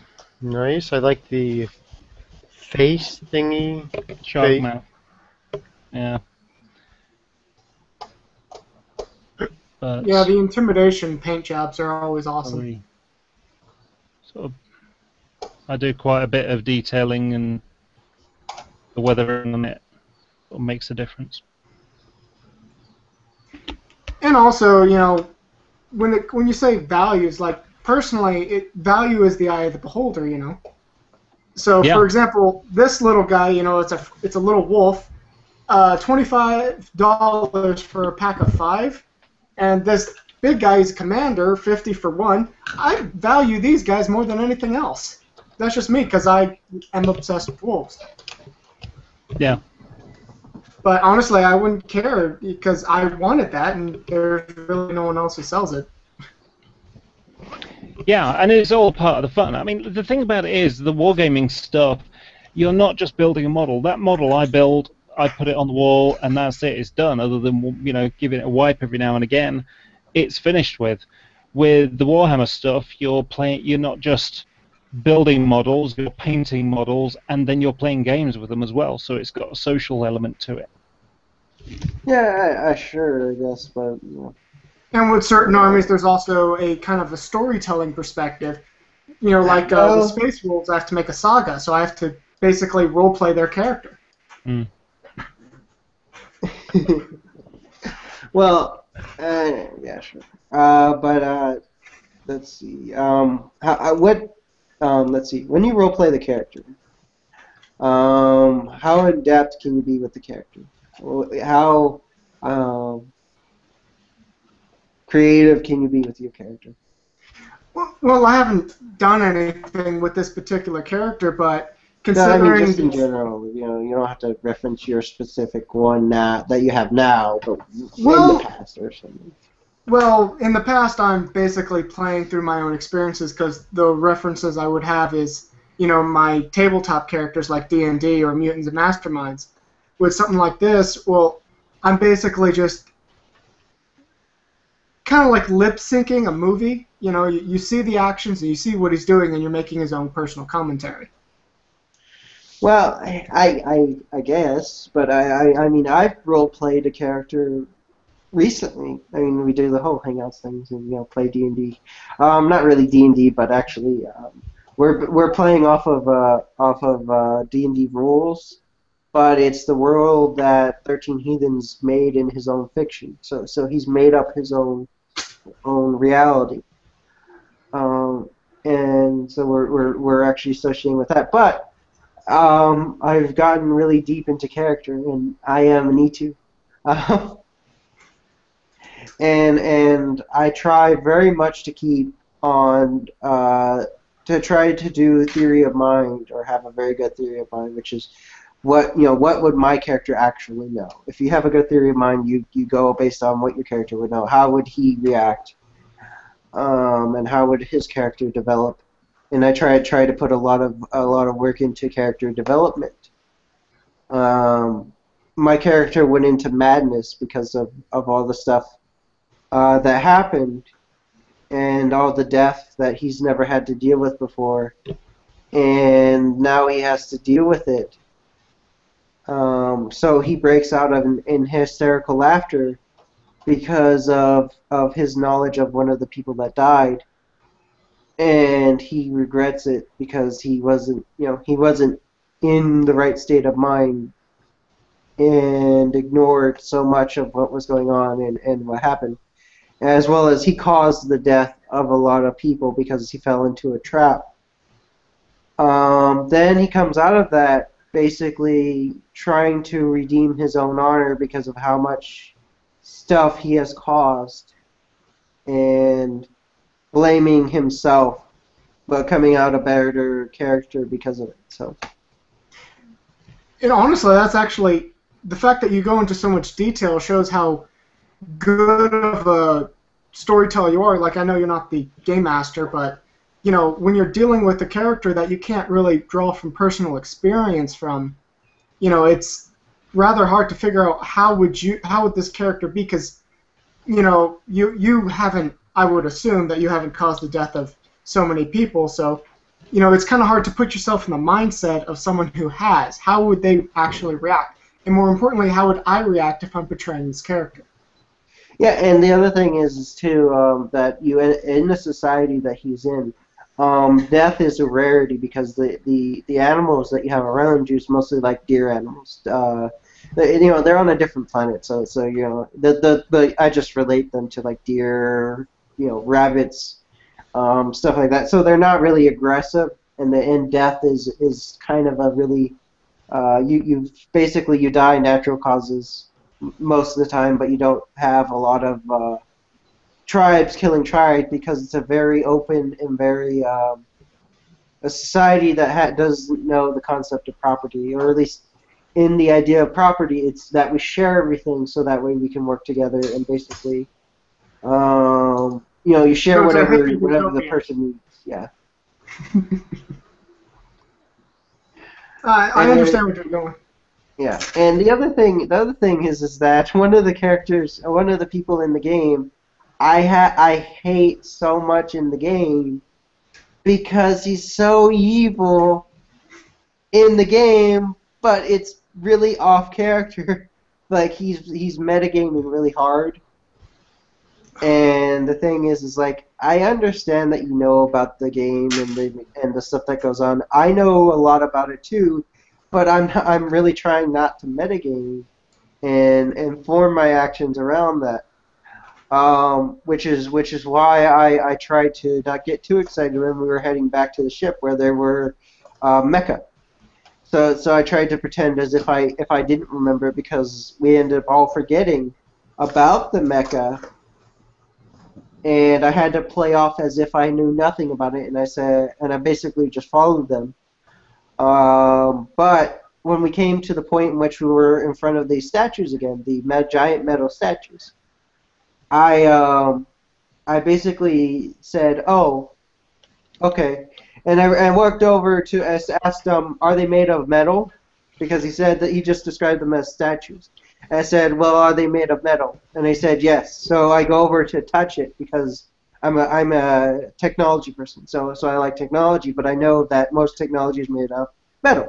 So, and then he says that I get a word of mecha. So, then I can go, oh, now, then I go, in game, I can know that this is a mecha, even though I already knew, what it was. So, I had to work off of that. But yeah, but the other guy wants to basically he wants to become our own faction, our planet of 10,000 people out of the entirety of the galaxy, wants us to become our own faction, and does a lot of evil stuff in the game. Now I've got a question. Yeah. How do you account for truth in your game worldview? In the game worldview, whatever we observe. Did you use your reasoning to come to that conclusion? Really, Cliff? I have no idea what the word reasoning means in that game. And worldview is also a word I don't know in that game. Okay, no, hold on. Did you use your reasoning to justify that it was a mech? I don't know that word. That you're speaking a foreign language to me right now.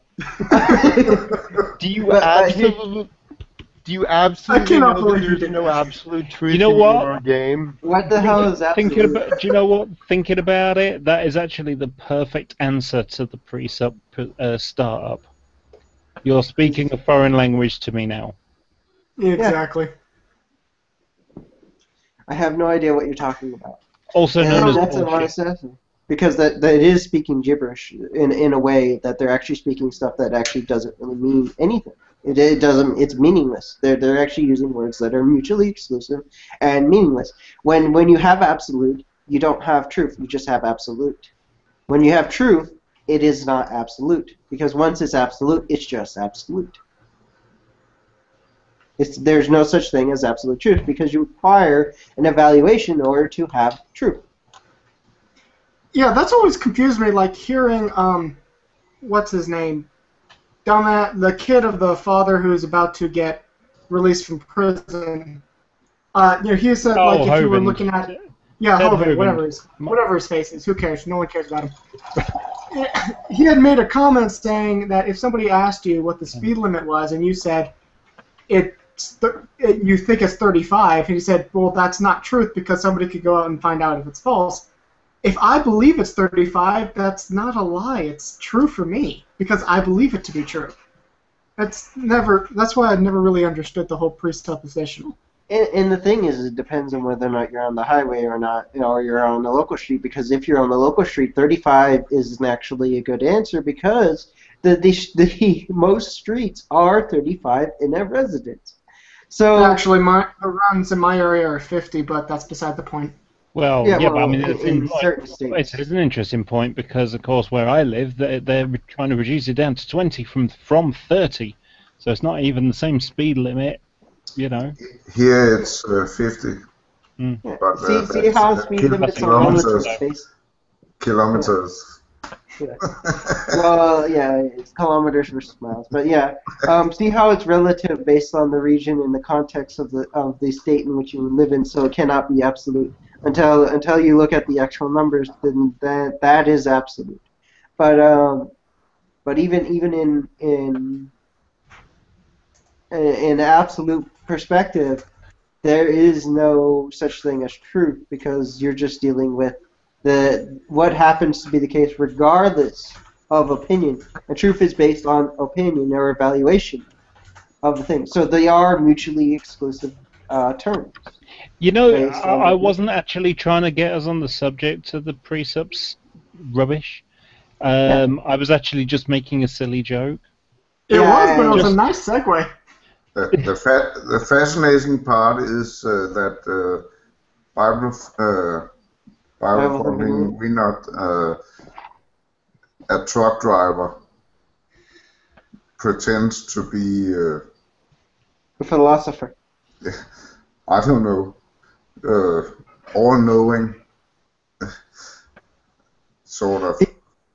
He claims to have the knowledge of God. Stone him for blasphemy. upon this person. Well, to be fair, when you're driving a very long time, you do often just start thinking. Yes. Of course, if you live in a bubble like the Bible-thumping Weenut, you'll reach false conclusions because you're putting false premises in. The failure of the human brain thinking. Yeah, absolutely. And the thing is that people need to also bring up when they talk about axioms is maxims. And my friend Sasha, and by the way, a global atheist was the one who brought up the point of definitions of absolute and truth, how they are different terms. Is the global atheism.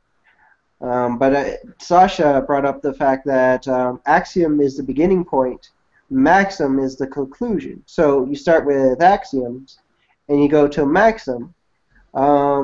Maxim is the result of your axiom. So if your maxim is good and founded, and if you look up the definition of a maxim, it's a well-founded principle in nature. So it relies upon an axiom because it's the conclusion. Regardless of whether or not their premises are true, which it could be. But you have the problem of GIGO, which is garbage in, garbage out. Even though your statements are vacuously true, your maxims are garbage. You get nothing out of it. It is. That's why I said vacuously true. It's true based on the way you're phrasing the statement, but it doesn't yield anything. It doesn't yield any kind of understanding of whatsoever. It just yields the fact that you're claiming truth is the source, the thing. Anyways, let's go back to the imaginary. Whoa, Lee, hold, boom, hold on. You misunderstand. You see, I have a book. Yeah, but your maxims haven't resulted in anything new. It's been that. No, you don't understand. You see, I have a book. It's a very unique book. It's called Star Wars. It's not that unique, actually. Your definition of unique and my definition of unique are actually two separate definitions, and they kind of collide with each other. So. Okay, so getting back to actually gaming, I have actually a quick question. I wanted to get a definition of what you meant. The book it's got loads of rules and all sorts of things in it. Yeah, that's a unique book right there. But when you said playing the meta, do you mean player knowledge versus character knowledge, or just min-maxing your character so he is a literal god? Because I hate those players. Wait, you mean the mecha? No, the player who takes his character sheet and he min-maxes every stat, every skill point, so no matter what, he is god. Wait, when did I start referencing that? Well, no, you said playing the meta, and for me that the meta is different. Metagaming. Okay, metagaming is when you take the knowledge you've learned about the game from outside of the game. So you talk to 13 humans. So it is player versus character knowledge. That's what you've taken the knowledge of basically from 13 humans. So 13 humans tells us all the time about certain things. So he formulates a plan outside of the game and then tries to put that in the game without justification. There's no real connection for why your character should be this maniacal or why your character should be... Now, hold on. If his alignment is chaotic evil, then he could still do that. No, there's no chaotic evil. There's none of that. So none of the chaotic evil, none of the chaotic good, or what have you. What it is we are a peaceful tribe who... Here's the character baseline. So this is your starting point. You are a utilitarian society who basically... the only reason you have combat skills is because you hunt and get food. You share everything that is needed to be shared. You work together. You basically are tribe mentality, but not in the way in which you ostracize groups of people for no reason. with the only people we've ostracized are the heretics, but the heretics are people who basically believe that God is not a god. So, okay, so by your worldview, yeah, and so, but the thing is that he's very remote. He keeps his plans to himself. He doesn't share them with anyone. He's traded with someone that at the time he was trading with them, we knew he was a bad guy. We knew that he wasn't a god, and we knew he was just an evil character, and we knew that in game as knowledge. The reason my character has a problem with him is a huge bunch of reasons. It's not just one reason. There's a huge list of reasons why I have a problem with the character in game, and I can't figure out a way of in game my character would trust this person. Or do away with the negative stuff. Now he's great at strategy in game, and that's something I know as a positive. He's great at combat in game. However, he's also great at sucking up to whoever he needs to basically gain power. And the problem I have in game is that I don't know what he's not willing to do or what he's willing to do in order to obtain that power, so it makes it so that my character cannot trust him because of that. So it makes it so that I can't tell what he's unpredictable. I can't tell what he's going to do, what he's not going to do, what his limitations are. Okay, now you said what your problem was. He's taking stuff out of the game and bringing it into the game. Now, do you have a problem with that as Laboom or as your character? I have a problem with that as myself, but I mean I do that all the time too. But in general, I'm like, try to keep it limited. But I mean, he's like trying to make us a whole empire, and it's like, what part of your character says I want to rule the universe? What part? Well, now hold on. This actually brings into a very philosophical thing. I've actually been reading about.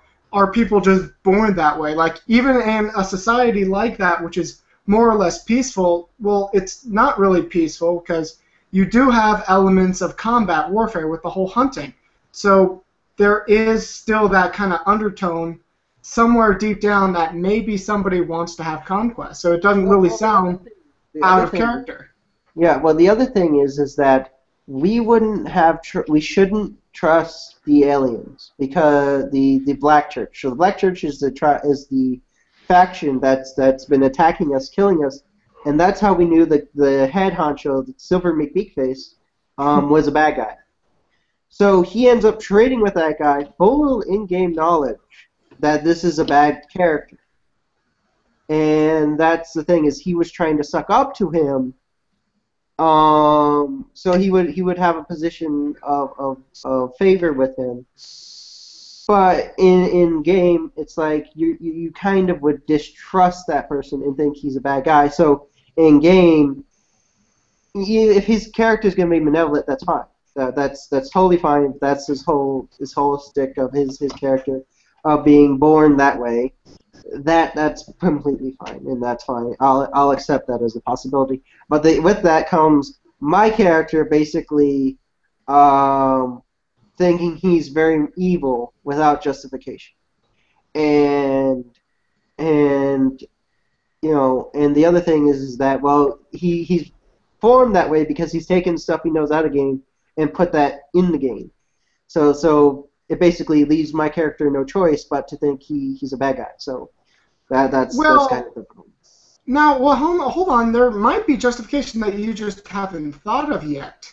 Now, I'm not going to play I don't know the justification of God, therefore everything he does is accepted by me. No. What I mean is like, people, they can read body language. They could read, like the actions and try to get the motivations. Maybe what your character is catching on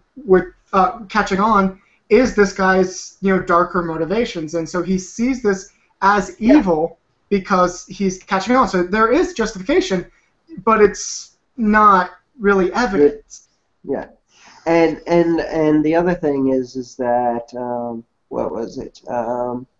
He says he claims youth as a reason why he doesn't share, but he claims that his character's young. So his character's young, so that's why he doesn't share certain things or doesn't speak up. But the thing is we're all relatively the same age. At least within the Peacekeeper tribe who we started with, we're all about the same age. Different tribes have different ages, but we're all the same age. So that's not an excuse because you're around peers. We're going off our like muzzle, our what's our not baptism, what's the Jewish tradition when a 13-year-old boy, when he turns 13? Bar mitzvah. Bar mitzvah, that's it. It's basically like a bar mitzvah for us. So we were going off our bar mitzvah sort of celebration, and so we're all about the same. We've done the coming of age thing together. So he should trust us more, but I can see that he's hiding a lot of stuff from us, so that way he can do his own plans, but never tell us those plans, and gets furious at us because we mess up those plans. And that's another thing that my character has a problem with, because in-game I know that. In-game I actually know this stuff. A lot of the gripes I have with him are stuff I know in-game. And my character can see his motivations for that stuff. And it's, and that sort of, because of how deep I go into the character, kind of translates outward. But I remember that, this is game, so I have to keep my emotions separate, because I'm getting too deep. like one of the things that I came up with, because we came up with chopping off the hands of the dead aliens, is the same thing as chopping off the hands of animals. So for a hunt, we chop off the hands of the animals because we haven't done that to people. But with people, we piss on we piss on them as a purification for the afterlife. And in my head, I thought, well, because of what Gary did, we wouldn't piss on his remains because he did something really bad. Therefore, he will suffer eternity, not being able to pass on to the afterlife. Yeah, that's something my tribe made up, and it became our own history. But we also piss on things we don't know. So we piss on they pissed on a portal, and this technology thing, and I thought that was hilarious. Is this the opposite of pissed off? Yeah, yeah. It's also a purification ritual, apparently. Watch, Leap, I'm about to do a Cliff Jumper-esque segue here. Do you think that the whole reason why people were saying, if YouTube versus real life is because for them, YouTube is a character that they're playing similar to what you're doing. And so real life is you, but Laboom is not you, it's a character. Like, for example, my name obviously is not Lycan Broadcasting Network. Or Lycos Williams, however I have it written down. Well, the thing is, do you think that's what he was talking about? Well, possibly, but the thing is that when we debate and we do this stuff, we're actually being very honest and genuine. Otherwise we know that we'd be disheartening to our own position. We see that as a dishonor to our own position. So when you're talking to people, you're being very genuine because you want them to see that your position is the one you held because you reached that one honestly. So you want to present yourself as honestly as possible. When with the atheist side, so because you can understand why the theist criticizes the position, because like how could you ever reach that position? I'm in my position. How to them it's ludicrous. Because that's why they ask questions like, what bad thing happened to you in order for you to be an atheist? What's the bad thing that happened to you? Which is funny because a lot of bad stuff happened to me, but I was still a theist. So I became an atheist because I actually evaluated: do I have a justification for this belief? If I wasn't aware of it, could I still arrive at this belief? which is with evolution. I evaluated, yeah, it can still arrive with evolution. It might be called something else, but we could arrive with pretty much the same, a very similar picture of evolution. Because of the actual evidence we have for it, what we stack as evidence. Leboom, can I interject? I'm Sure, from sure. Denmark. That's why I speak so badly. No, that's fine, man. I didn't know anything about the Bible until the YouTube got invented. I'm 51. I live in a country that we don't speak about religion. Actually, I have spoken to people about me speaking to Christians on the internet, and people look at me and say, but you don't believe that, don't you? Do you?